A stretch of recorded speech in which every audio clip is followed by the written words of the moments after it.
Hi guys, good morning. Welcome to 22nd February 2021 హిందూలోని ఎటోలో చూద్దాం. ఈ వీడియోలోకి వెళ్ళబోయే ముందు ఈ వీడియోని మీరు చివరి వరకు చూడండి. నచ్చితే లైక్ చేయండి, షేర్ చేయండి. మీరు ఏదైనా చెప్పాలి అనుకుంటే కింద కామెంట్ రూపంలో తెలియజేయండి. ఇంకా సబ్స్క్రైబ్ అవ్వడం ఎవరు ఉంటే సబ్స్క్రైబ్ అవ్వండి. దీంతోపాటు నేను డిస్క్రిప్షన్లో కింద ఈ యొక్క ఛానల్కి సంబంధించిన టెలిగ్రామ్ ఛానల్ అనేది ఇస్తున్నానండి. ఎవరైనా కానీ మీకు హిందూ పేపర్ కావచ్చు, ఆ పేపర్ రివార్డ్స్ అనేవి ముందే పొందాలంటే కింద డిస్క్రిప్షన్లో ఉన్నటువంటి లింక్ ద్వారా టెలిగ్రామ్ ఛానల్లో జాయిన్ అవ్వండి. ఇక ఫస్ట్ ఆర్టికల్ వచ్చేసి నావిగేటింగ్ ద స్ట్రామ్. అంటే ఇప్పుడు నావిగేటింగ్ ద స్ట్రామ్ అంటే ఏంటంటే దానికి ఏదైనా నావిగేషన్ అంటే అర్థం ఏంటంటే మనకు దిశానిర్దేశం అంటాం. మామూలు నావిగేషన్ అంటే మనం ఎటు వెళ్ళాలో చూపించేదమంటాం. ఇప్పుడు వస్తున్నటువంటి ఈ యొక్క తుఫాన్ ఏదైతే ఉందో దానికి ఒక దిశను చూపించాలి, దిశానిర్దేశాలు చూపించాలి అని చెప్పే ఆర్టికల్ అనమాట. The 15th finance commission has adapted well to swiftly shifting sands.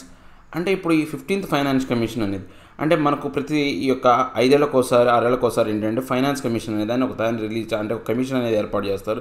So వాళ్ళు ఏంటంటే మనకు రికమెండేషన్స్ చేస్తారనమాట. కేంద్ర ప్రభుత్వానికి రాష్ట్ర ప్రభుత్వానికి మధ్య ఉన్నటువంటి ఈ బంధాన్ని బలోపేతం చేయడానికి కావచ్చు, లేకపోతే ఈ యొక్క వాళ్ళ మధ్య ఉన్నటువంటి సమస్యలు కావచ్చు, వీటైనా ఏవైనా కానీ కొన్ని రికమెండేషన్స్ ఇస్తారనమాట. సో ఇప్పుడు ఈ 15th ఫైనాన్స్ కమిషన్ ఏదైతే ఉందో, అడాప్ట్ చేసుకుందో ఏదైతే ఉందో ఆ అంశాన్ని తొందరగా ప్రవేశపెట్టాలంటే స్విఫ్ట్లీ షిఫ్టింగ్ ద శాండ్స్ అంటే ఏంటంటే ఆ యొక్క ఏవైతే పరిస్థితులకు అనుగుణంగా, సిచ్యువేషన్కి అనుగుణంగా వేగవంతంగా దాంట్లో మార్పులు తీసుకురావని చెప్పే ఆర్టికల్ అనమాట. A pair of balanced scales representing the union of India and the states the cover visual of 15th finance commission's report for the period 2021-22 to 2025-26 seeks to highlight the Commission's endeavour to maintain an equitable approach at a time when the centre and states are facing unprecedented revenue stress and fiscal demands. అంటే ఇప్పుడు ఏంటి అంటే రెండింటి మధ్య balance తీసుకురావాలి union of ఇండియాకి, state ప్రభుత్వాలకి.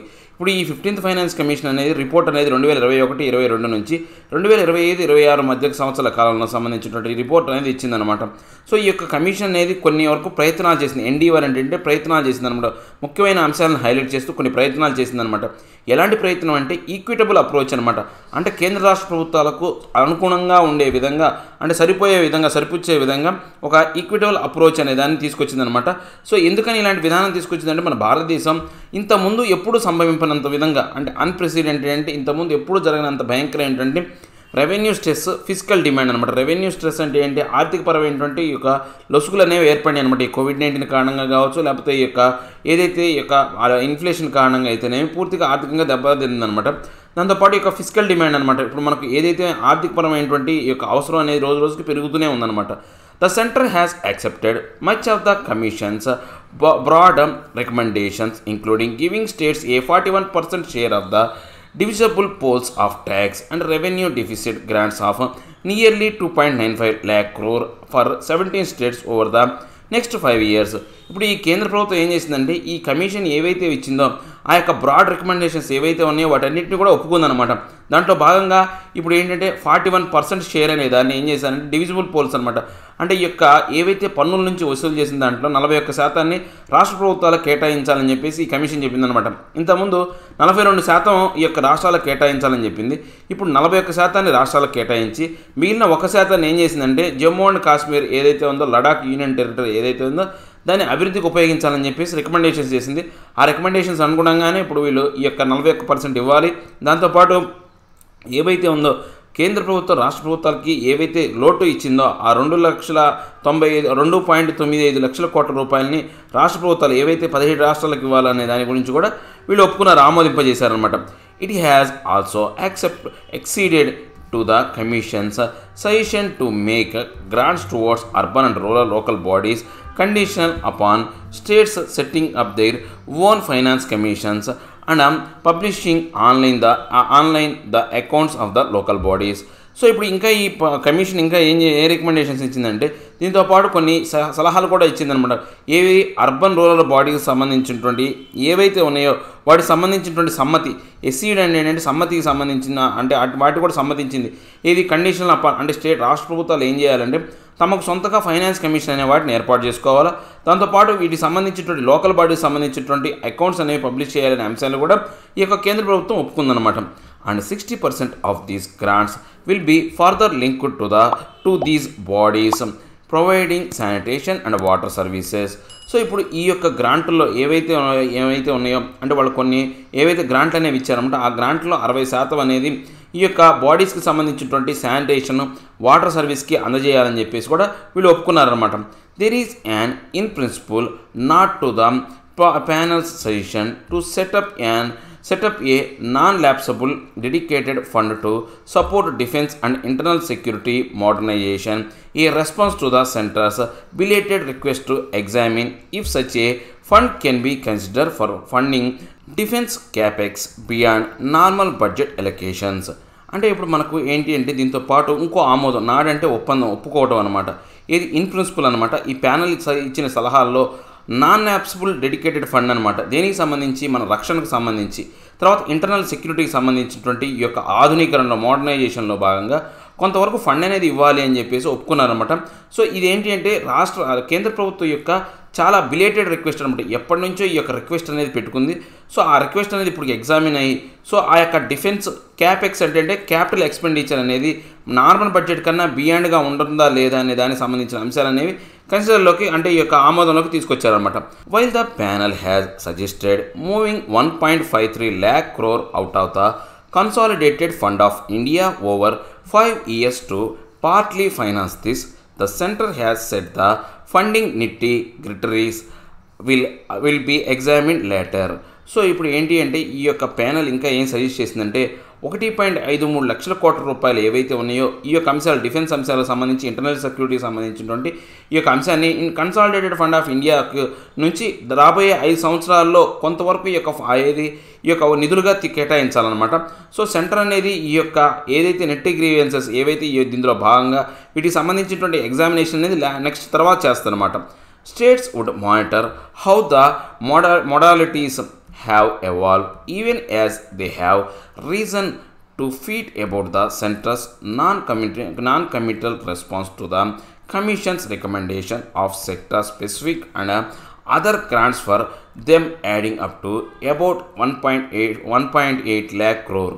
అంటే ఇప్పుడు మనం కనుక చూస్తే ఈ యొక్క రాష్ట్ర ప్రభుత్వాలు అనేవి వీటిని పూర్తిగా పరీక్షించవచ్చు.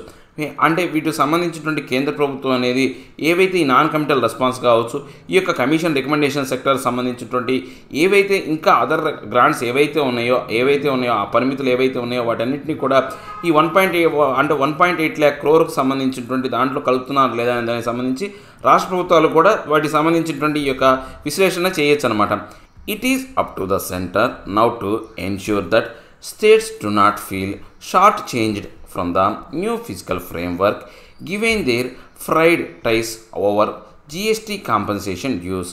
అంటే ఇప్పుడు ఈ యొక్క కేంద్రం నుంచి ఈ యొక్క రాష్ట్ర ప్రభుత్వాలు అనేవి వాటికి అందించబడే కేటాయింపులు ఏవైతే న్యూ ఫిజికల్ ఫ్రేమ్వర్క్ అనే దగ్గర నుంచి వీళ్ళకి ఏమైనా నష్టం జరుగుతుందా లేకపోతే ఏమైనా తక్కువ షార్ప్ చేంజ్ మార్పులు ఏమైనా వస్తాయనే దాని గురించి వీళ్ళేం బాధపడాల్సిన అవసరం లేదన్నమాట. ఎందుకని ఇంతకుముందు ఆల్రెడీ కేంద్ర రాష్ట్ర ప్రభుత్వాల మధ్య జిఎస్టీ కాంపెన్సేషన్ సంబంధించినటువంటి గొడవ అనేది ఇప్పటికీ ఉందన్నమాట.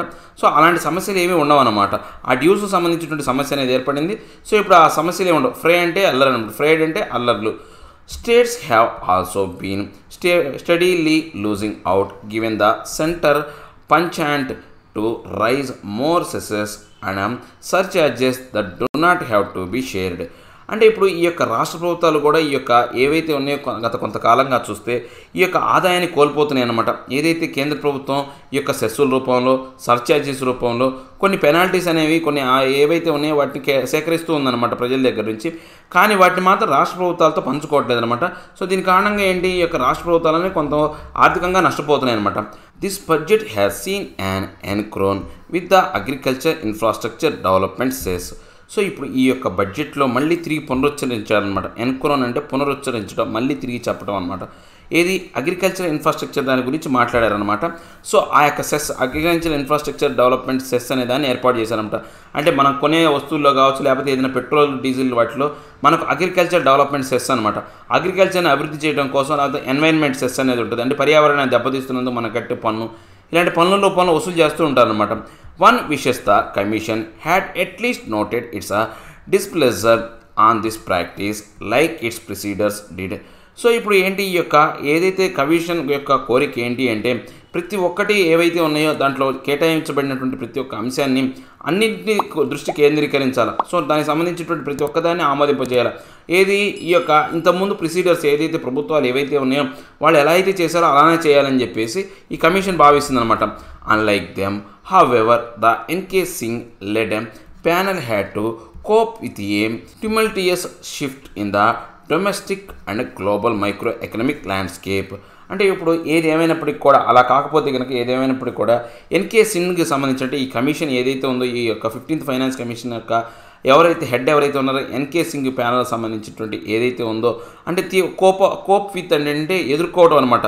అంటే ఏంటి సమర్థంగా ఎదుర్కొని ఈ యొక్క ఎకనామిక్ ల్యాండ్స్కేప్ ఏదైతే ఉందో రాబోయే కాలంలో డొమెస్టిక్ గ్లోబల్ మైక్రో ఎకనామిక్ ల్యాండ్స్కేప్కి సంబంధించినటువంటి ఈ యొక్క వివాదాస్పదమైన అంశాలని ఎదుర్కొంటూ దాని నుంచి తప్పించుకోవడానికి ఉపయోగపడే విధంగా ఈ ప్యానల్ అనేది కొన్ని సజెషన్స్ అనేవి ఇచ్చిందనమాట. At home the Planning Commission was dissolved and GST introduced. అంటే మన యొక్క అంటే భారతదేశంలో మనం కన్నా చూస్తే కనుక ప్లానింగ్ కమిషన్ అనేది ఇంతకుముందు ఉండేదన్నమాట. ఆ ప్లానింగ్ కమిషన్ తీసేసి దాని బదులుగా నీతి ఆయోగ్ అనే దాన్ని ఏర్పాటు చేశారు. జిఎస్టీ అనేది ఇంట్రడ్యూస్ చేశారు. ఇంతకుముందు మనకు గూడ్స్ అండ్ సర్వీస్ ట్యాక్స్ అనేది ఉండేది కాదు. ఇప్పుడు జిఎస్టీ అనే దాన్ని కొత్తగా ఇంట్రడ్యూస్ చేశారన్నమాట.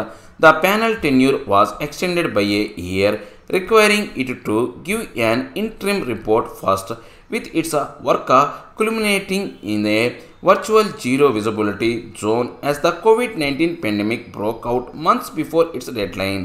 సో ఇప్పుడు ఈ యొక్క ప్యానల్ ఏదైతే ఉందో ఈ ప్యానల్ సంబంధించినటువంటి ఈ యొక్క టెన్యూర్ అనేది 1 సంవత్సరం పెంచారు. సో వాళ్ళు ఏంటంటే ఇంట్రిమ్ అనమాట మధ్యంతర రిపోర్ట్ అనేది ఇంట్రిమ్ అంటే మధ్యంతర రిపోర్ట్ అనేది ఫస్ట్ ఇవ్వాలా. తర్వాత దీనికి సంబంధించినటువంటి ఈ యొక్క చివరి దశ క్యుములేటింగ్ రిపోర్ట్ జీరో విజిబిలిటీ జోన్ అనేది ఈ యొక్క పెండమిక్ అవుట్బ్రేక్ కొన్ని నెలల తర్వాత ఆ డెడ్లైన్ ప్రకారం ఇవ్వాలన్నమాట. Given these pressures and the difficulties in projecting the economy's path, the commission had done well.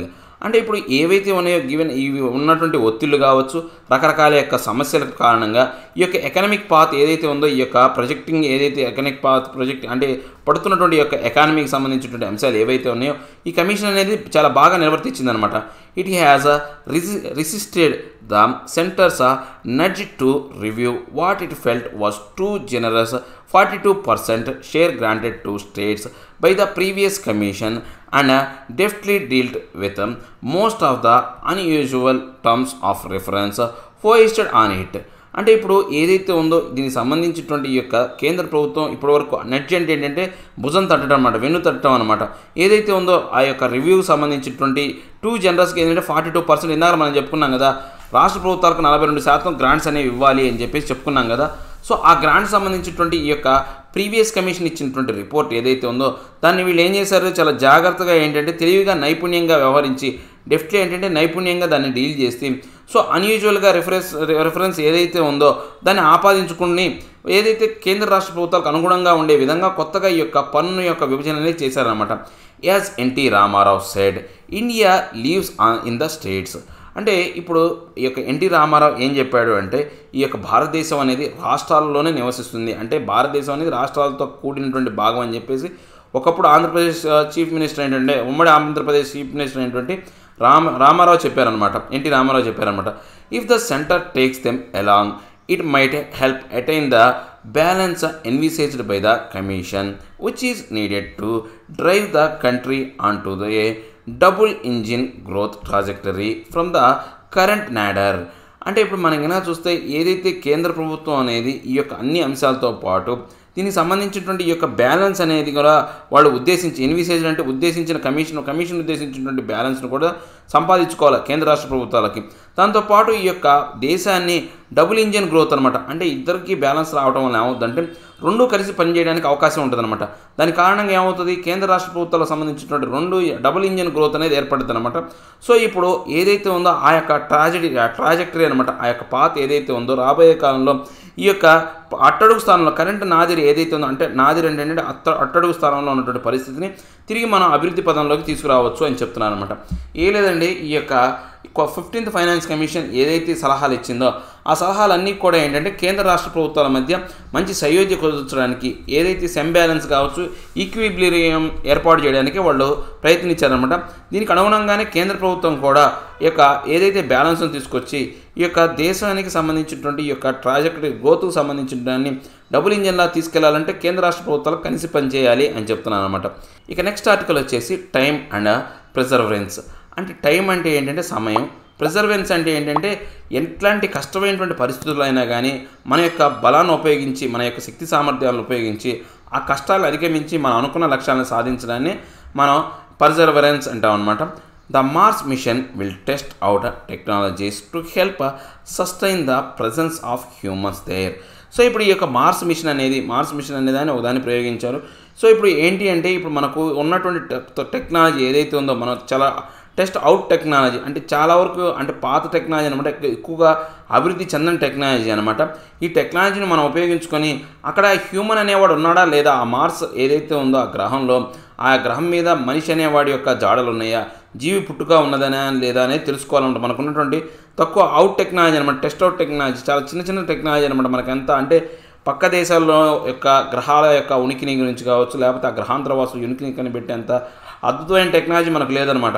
So మన యొక్క ఏదైతే ఈ యొక్క సోలార్ సిస్టమ్ నుంచి మనం బయటికి వెళ్ళాలంటే 42,000 సంవత్సరాలు పడుతుంది. మనం బయటికి వెళ్ళి వేరే సోలార్ సిస్టమ్ వెతుక్కోవాలంటే.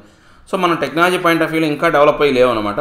సో ఇప్పుడున్న టెక్నాలజీ అనేది మనం అనుకునే యొక్క ఏవైతే లక్ష్యాలు ఉన్నాయో నెరవేర్చేంత కాదు, ఉన్న టెక్నాలజీస్తో వీళ్ళు చేస్తారా లేదా అని సంబంధించినటువంటి ఆర్టికల్ అనమాట. The possibility of life on Mars has excited the imagination. So ఇప్పుడు మనకు ఏదైతే ఉందో మార్స్ గ్రహం మీద జీవం ఉంది అనే అంశం అనేది రోజు రోజుకి మనల్ని ఏంటంటే ప్రోత్సహిస్తుంది అనమాట, ఎగ్జైటింగ్ అంటే ఉత్సాహపరుస్తుంది అనమాట. మన ఎగ్జైట్మెంట్ పెరిగిపోయే విధంగా ఉందన్నమాట మన ఇమాజినేషన్ సంబంధించి. Among the scientific community the current thinking is that life may have excited on the earth some రాడీ planetary neighbour a long time ago. So ఏది ఏమైనప్పటికీ కూడా మనకు ఈ యొక్క సైంటిఫిక్ కమ్యూనిటీ ప్రకారం మనం చూసుకుంటే కనుక ఈ యొక్క లైఫ్ అనేది ఈ యొక్క రాడి అంటే ఏంటంటే ఎర్రటి గ్రహం అని. ఎప్పుడైనా సరే మన మార్స్ గ్రహాన్ని ఏమంటే ఎర్రగా ఉంటుంది అనమాట ఇది. సో ఈ మార్స్ ప్లానటరీ అనిలో ఈ యొక్క మన నైబరింగ్ అనమాట, మన పక్కనే ఉన్నటువంటి గ్రహం అనమాట. చాలా కాలం నుంచి ఇక్కడ జీవం ఉంది అని చెప్పడానికి సంబంధించినటువంటి దాని గురించి మనం ఎక్కువగా దీని గురించి ఆలోచిస్తూ ఉన్నాం అనమాట. Understanding this will enrich our studies of evolution and nature of life outside the earth. So ఇప్పుడు ఈ యొక్క అంశాలకు సంబంధించి ఈ యొక్క మనం ఏదైతే ఈ యొక్క మార్స్ గ్రహం మీద జీవం ఉంది అనే దాన్ని ఇంకా బలోపేతం చేస్తూ అండర్స్టాండింగ్ చేస్తూ మన యొక్క evolution and nature of life అనేది భూమి కాకుండా వేరే చోట ఎలా ఉందనే ఈ యొక్క ప్రయోగాలు కూడా ఏంటంటే మన దీనికి సంబంధించిన ఆశల్ని పెంచుతున్నాయి అన్నమాట. The recent NASA mission Mars 2020 that was launched from Cape Canaveral, Florida on June 30, 2020 landed on the Jezero crater in Mars on February 18th to touch celebration. So ఇప్పుడు మనం కనుక మార్స్ 2020 మిషన్ అనేది మనకు లాస్ట్ అంటే Cape కనావెరల్ అనే యొక్క Florida నుంచి కూడా దాన్ని ప్రయోగించారనమాట. ఎప్పుడు ప్రయోగించారు? జూన్ 30, 2020న లాంచ్ చేశారనమాట. సో ఇప్పుడు ఇది మార్స్ గ్రహానికి సంబంధించినటువంటి ఈ యొక్క జెజిరో క్రేటర్ అనే భాగంలోకి ఈ యొక్క ఫిబ్రవరి 18వ తారీఖున వెళ్ళి టచ్ అయ్యిందనమాట, అక్కడ దిగిందనమాట. సో ఇప్పుడు మనకు ఏంటి ఈ యొక్క సంబరాలకు కారణమైందనమాట ఈ అంశం. Of special magnificence was the entry, descent and landing of the mission's Perseverance rover, described as the shortest and most intense part. అంటే ఇప్పుడు ఇక్కడ ఏదైతే ఉందో దీని ముఖ్యమైనటువంటి యొక్క ప్రధానమైనటువంటి అంశం ఏంటి అంటే దాని యొక్క ఎంట్రీ అనమాట. అంటే ఆ యొక్క గ్రహం యొక్క ఉపరితలంలోకి ప్రవేశం ఒకటి, డిసెంట్ అనమాట అంటే డిసెంట్ అంటే దిగిపోవడం అనమాట, కిందకి దిగటం అనమాట, పూర్తిగా ల్యాండ్ అవటం. ఆ మిషన్ ఏదైతే ఉందో ఆ యొక్క దాని పేరు ఏంటి అంటే ప్రెజర్వెన్స్ రోవర్ అనమాట. ఈ యొక్క ప్రెజర్వెన్స్ రోవర్ అనేది దాని మీద ల్యాండ్ అవటం అనేది సో మనకేంటి ఈ యొక్క చాలా వరకు ఉద్దేశించబడినటువంటి పార్ట్ అనమాట. దీంట్లో ముఖ్యమైనటువంటి అంశం ఇదే. Entering the Martian atmosphere at about 20,000 km/h, the mission had to bring the Perseverance rover to a halt on the surface in just 7 minutes. So ఇప్పుడు ఈ యొక్క మార్టియన్ అంటే ఈ యొక్క మార్స్కు సంబంధించినటువంటి ఈ యొక్క వాతావరణంలోకి ఈ యొక్క ఏదైతే ఉందో ఈ రోవర్ అనేది ప్రెజర్వెన్స్ రోవర్ అనేది 20,000 కిలోమీటర్లు గంటకు 20,000 కిలోమీటర్ల వేగంతో దాంట్లో ప్రవేశించిందనమాట. సో ప్రవేశించి ఏమైంది, పూర్తిగా అక్కడ సర్ఫేస్ మీద హాల్ట్ అయింది, దిగిందనమాట. ఆ మొత్తం టైం ఎంత టైం పట్టిందంటే దాంట్లో ప్రవేశించి ఆ సర్ఫేస్ మీద దిగడానికి 7 నిమిషాలు పట్టిందనమాట. Also since it takes 11 minutes for a radio signal to reach the Earth from Mars. ఆ తర్వాత 7 నిమిషాల తర్వాత ఏంది, మన భూమికి రేడియో సిగ్నల్ పంపించడానికి 11 నిమిషాలు టైం పట్టిందనమాట. The mission control could not relay guide the landing and the rover had to complete this process by itself. అంటే ఇప్పుడు మనకి ఏదైతే ఉందో దీనికి సంబంధించినటువంటి ఈ యొక్క మిషన్ కంట్రోల్ అనేది ఈ యొక్క ల్యాండింగ్ సంబంధించి అన్ని అంశాలకు సంబంధించి ఇక్కడ ఎవరు కూడా ఆ సిగ్నల్స్ కానీ ఏం జరగలేదనమాట. ఆ రోవరే పూర్తిగా దానికి సంబంధించినటువంటి కంట్రోల్ అన్నీ కూడా అదే చూసుకుందనమాట. During the complicated landing process using a camera eye the rover checked the ground below to avoid hazardous terrain all in a few breathtaking minutes. అంటే ఇప్పుడు ఏదైతే ఉందో ఈ యొక్క అంటే మన ల్యాండింగ్ అనేది చాలా ఇంపార్టెంట్ అనమాట. అంటే ఆ కెమెరా అనేది ఏదైతే ఉందో ఆ కెమెరా కన్ను అనేది దెబ్బతినకుండా ల్యాండ్ అవ్వాలన్నమాట. ఈ రోవర్ ఏం చేసింది, దిగేటప్పుడే పూర్తిగా అక్కడ ఉన్నటువంటి నేలనంతా తనకే తానే పరీక్షించుకుందనమాట. ఏదైతే హజార్డియస్ టెర్రైన్ అంటే హజార్డియస్ టెర్రైన్ అంటే ప్రమాదకరమైనటువంటి ఈ యొక్క నేల ఏదైతే ఉందో ఆ నేల మీద దిగకుండా జాగ్రత్తగా ఏంటంటే ఒక అంటే సురక్షితమైనటువంటి ప్రాంతంలో దానికే అదే తిరిగిందనమాట.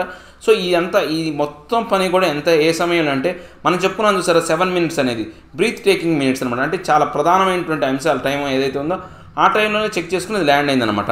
NASA's exploration of Mars has focused on finding traces and trails of water that may have existed and related it to finding evidence of ancient life. So ఇప్పుడు ఈ నాసాకు సంబంధించినటువంటి ఈ ప్రయోగం ఎక్స్ప్లోరేషన్ ఏదైతే ఉందో ఈ ప్రయోగం అనేది ఈ కనిపెట్టాలనే అంశం ఏంటి అంటే మార్స్ మీద ఏదైతే ఈ యొక్క వాటర్కి సంబంధించిన నీటికి సంబంధించినటువంటి అవశేషాలు ఏమైనా ఉన్నాయా లేవా, ఆ యొక్క నీటి అవశేషాల కారణంగా ఇంతకుముందు పాస్ట్లో ఏన్షియంట్ లైఫ్ అనేది ఏదైనా ఉందా లేదా అనేది కనుక్కోవడం అనమాట. It's earlier NASA expedition which carried the Curiosity rover landed on August 5, 2012. So ఇంతకుముందు దీనికి సంబంధించినటువంటి యొక్క ప్రయోగం ఏదైతే ఉందో అది క్యూరియాసిటీ రోవర్ అనమాట. అది August 5, 2012 అక్కడ ల్యాండ్ అయిందనమాట. It identified regions that could have hosted life. So అది ఏం చేసింది, కొంతవరకు ఆ యొక్క ప్రాంతంలో కొన్ని అంశాలు అనే వాటిని గుర్తించిందనమాట. అంటే అక్కడ జీవానికి అంటే ఆతిథ్యం ఇచ్చే యొక్క ఏదైతే వాతావరణం అయితే ఉందని చెప్పేసి అది కనిపెట్టిందనమాట. expected to last at least the duration of 1 year, 1 Mars years or about 687 Earth days. The science goals this time are to look for signs of ancient life and collect rock and soil samples. అంటే ఇప్పుడు మనకు ఈ యొక్క ఏదైతే ఈ యొక్క identified region ప్రకారం ఏంటి అంటే మనకి ఈ యొక్క అంశం ప్రకారం ది డ్యూరేషన్ ఏదైతే ఉందో మార్స్ 1 year అనే డ్యూరేషన్ అనేది మనం కనుక చూసుకుంటే కనుక మన భూమికి సంబంధించినటువంటి 687 ఎర్త్ డేస్ అంటే రోజులు ఏవైతే ఉన్నాయో మొత్తం దగ్గర 2 సంవత్సరాల కాలం అనేది ఆ మార్స్కి 1 సంవత్సర కాలం అనమాట. ఈ టైంలో ఏం చేస్తుంది, ఆ యొక్క ఏన్షియంట్ లైఫ్ గురించి దానికి సంబంధించినటువంటి ఆ యొక్క గ్రహానికి సంబంధించినటువంటి రాక్ కావచ్చు సాయిల్ శాంపిల్స్ అనేది కలెక్ట్ చేస్తానమాట. Perseverance will take the inquiry made by Curiosity to the next level and search for signs of past life by standing the Jezero crater. అంటే ఇప్పుడు ఏంటి ఈ యొక్క ప్రిజర్వరెన్స్ రోవర్ అనేది ఏం చేస్తుందంటే ఎంక్వైరీ చేస్తుంది. క్యూరియాసిటీ రోవర్ అనేది ఎంతవరకు ప్రయోగం చేసి ఆపేసిందో అక్కడి నుంచి నెక్స్ట్ లెవెల్లో ఏదైతే ప్రయోగానికి సంబంధించినటువంటి అంశాలన్నింటినీ ఎంక్వైరీ చేసి దానికి సంబంధించినటువంటి పాస్ట్ లైఫ్ ఏదైతే ఉందో ఆ యొక్క జిజిరో క్రేటర్ అనే దాని మీద ప్రయోగాలు జరుపుతారనమాట. దాన్ని పూర్తిగా పరీక్షిస్తారనమాట, స్టడీ చేస్తారనమాట. The crater was chosen for study as based on an early aerial survey. It was found to be home to an ancient delta. So ఇప్పుడు ఏంటి ఈ యొక్క క్రేటర్ ఈ క్రేటర్ మీద ప్రయోగాలు అనేవి ఈ యొక్క రోవర్ అనేది ఇంతకుముందు ఏరియల్ సర్వే ఏదైతే ఉందో పాత సర్వే ఏదైతే ఉందో దానికి అనుగుణంగానే దాన్ని దృష్టిలో పెట్టుకునే చేస్తానమాట. సో ఇంతకుముందు ఏన్షియంట్గా ఏవైతే పరిస్థితులు అనేవి ఉన్నాయో వాటన్నింటినీ కూడా ఇది పూర్తిగా దానికి సంబంధించిన అంశాలు అనేవి పరీక్షిస్తుంది అనమాట. Clay minerals and carbonates were seen, making the crater a good place to search for life existence. అంటే ఇప్పుడు మనకు ఈ యొక్క క్లే మినరల్స్ అనేవి కార్బోనేట్స్ అనేవి అక్కడ బాగా దొరికే చోటనే ఇప్పుడు ఈ యొక్క రోవర్ అనేది ల్యాండ్ అయిందనమాట. సో ఇప్పుడు మంచి ప్లేస్లో ఉంది, ఆ క్రేటర్ ఏదైతే ఉందో మంచి ప్లేస్లో ఉండటం వల్ల దీని కారణంగా ఏంటంటే లైఫ్ ఎగ్జిస్టెన్సీ అనేది ఉందా లేదా అనేది వెతకడానికి అనుకూలంగా ఉంటుంది అనమాట. Further the rover will study the geology here and store samples in a place that can be accessed by a future mission which would return them to the earth. అంటే ఇప్పుడు మనకి చూస్తే కనుక ఈ రోవర్ అనేది మనకు ఈ యొక్క దీనికి సంబంధించినటువంటి ఈ యొక్క జియోలాజికల్ సర్వే ఏదైతే ఉందో స్టడీ అనేది పూర్తిగా చేసి దానికి సంబంధించినటువంటి శాంపిల్స్ అనేది కలెక్ట్ చేసుకొని ఏదైతే ఉందో అదంతా కూడా యాక్సెస్లోకి తీసుకొచ్చి ఫ్యూచర్ మిషన్కి అనుకూలంగా ఉండే విధంగా అది దానికి కావాల్సినటువంటి అన్ని అంశాలు తీసుకొని మళ్ళీ భూమి మీదకి వస్తుందన్నమాట. The rover will out technologies that could help sustain the presence of humans there in the future. So ఇప్పుడు ఈ రోవర్లో ఉన్నటువంటి ఈ యొక్క టెస్ట్ అవుట్ టెక్నాలజీ అనేది మనం కనుక చూస్తే కనుక రాబోయే కాలంలో ఈ యొక్క ప్రజెన్స్ అనేది అంటే హ్యూమన్ ప్రజెన్స్ కావచ్చు ఫ్యూచర్ సంబంధించిన అంశాలు కూడా మనకు తెలియజేస్తుందన్నమాట. This includes an instrument to extract oxygen from the atmospheric carbon dioxide. So ఇప్పుడు దీంతో పాటు ఇంకా ఏంటి అంటే ఈ యొక్క ఇన్స్ట్రుమెంట్ అనేది ఈ రోవర్ అనేది ఇంకా ఏం చేస్తుందంటే ఆ యొక్క వాతావరణంలో ఉన్నటువంటి ఈ యొక్క కార్బన్ డైఆక్సైడ్లో ఉన్నటువంటి ఆక్సిజన్ శాతాన్ని కూడా ఆ ఎక్స్ట్రాక్ట్ని కూడా కనుక్కుంటుంది అనమాట. దాన్ని కూడా తీసుకొస్తుంది, దాని యొక్క శాంపిల్స్ కూడా తీసుకొస్తుంది అనమాట. The rover also carries a helicopter named Ingenuity that is specially design to fly in Mars thin atmospheres. It sole purpose would be to demonstrate flight on Mars. So ఇప్పుడు ఈ యొక్క రోవర్ సంబంధించి ఒక చిన్న helicopter కూడా ఉందన్నమాట. ఈ helicopter పేరు ఏంటంటే ఇంజునిటీ. ఈ యొక్క ఇంజునిటీ యొక్క దీన్ని స్పెషల్గా దేనికోసం డిజైన్ చేశారంటే మార్స్లో ఉన్నటువంటి థిన్ అట్మాస్ఫియర్లో ఈ యొక్క ఎగరడానికి దీన్ని డిజైన్ చేశారనమాట. ఈ యొక్క హెలికాప్టర్ యొక్క సోల్ ప్రధానమైనటువంటి ఉద్దేశం ఏంటంటే ఇది ఏం ప్రదర్శించాలి అంటే ఈ యొక్క మార్స్లో ఎగిరే సౌలభ్యం ఉందా లేదా అని తెలుసుకోవడం కోసం అది ప్రదర్శించడం డెమాన్స్ట్రేట్ అంటే ప్రదర్శించడం కోసం దాన్ని ఏర్పాటు చేశారన్నమాట. Finally to the question whether little green microbes did inhabit Mars in the distant past, only time and Perseverance can answer that. అంటే ఇప్పుడు ఫైనల్గా మన క్వశ్చన్ ఏంటంటే అక్కడ ఏదైతే గ్రీన్ మైక్రోబ్స్ ఏదైతే ఉన్నాయో చిన్న చిన్న అంటే క్రిమికీటకాలు కావచ్చు సూక్ష్మక్రిములు కావచ్చు లేకపోతే భూమి పుట్టుక ఆధారమైనటువంటి మైక్రోబ్స్ అనేవి ఉన్నాయా లేవా, ఇన్హెబిట్ అంటే అక్కడ కలిగి ఉందా లేదా మార్స్లో వస్తున్నాయా లేదా అనే దాని గురించినటువంటి మనం అంటే డిస్టింక్ట్ పాస్ట్లో కానీ ఇంతకుముందు పూర్వం కానీ ఇంకా రాబోయే రోజుల్లో కానీ ఉందా లేదా అనేది మనకు ఆ టైం కావచ్చు లేకపోతే ఈ యొక్క ప్రిజర్వెన్స్ అనేది మాత్రమే ఆన్సర్ చెప్పాలన్నమాట.